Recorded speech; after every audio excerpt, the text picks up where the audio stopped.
আসসালামু আলাইকুম ভিউয়ার, সবাই কেমন আছেন? আশা করি সবাই ভালো আছেন। আলহামদুলিল্লাহ আমিও ভালো আছি।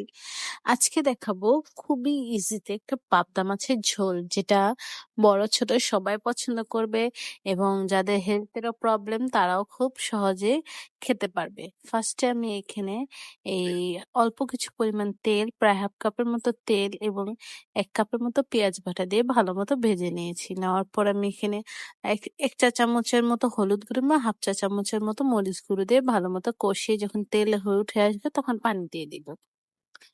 দিয়ে দেওয়ার পর এরকম দেখেন আমি ভালো মতো কষিয়ে নিচ্ছি। এবার তেলটা যখন উঠে আসছে আমি ঝোলের জন্য পানি দিয়ে দিচ্ছি। যেহেতু পাবদা মাছ খুবই সেনসিটিভ, একটু নাড়াচাড়া করলে ভেঙে যায়। তাই আগে আমি ঝোলটা একটু বলকা নিয়ে নিয়েছি। তারপর একটা, একটা করে কেটে রাখা ধুয়ে রাখা পাবদা মাছগুলো দিয়ে দিচ্ছি। দিয়ে দেওয়ার পর একটু নেড়েচেড়ে নিব। নেড়েচেড়ে নিয়ে আমি এখানে ২ টা কাঁচা লঙ্কা দিয়ে দিব।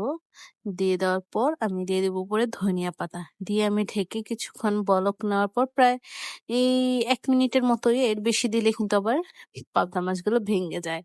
তাই আমি ১ মিনিটের মতো বলক নেওয়ার পর তারপর নামিয়ে ফেলেছি। এই দেখেন পাবদা মাছ কত সুন্দর এবং কত ইয়াম্মি হয়েছে। আপনারা অবশ্যই বাসায় ট্রাই করে আমাকে জানাবেন এবং কেমন হয়েছে ভিডিওটা সেটাও জানাবেন এবং সাবস্ক্রাইব করতে ভুলবেন না। আসসালামু আলাইকুম।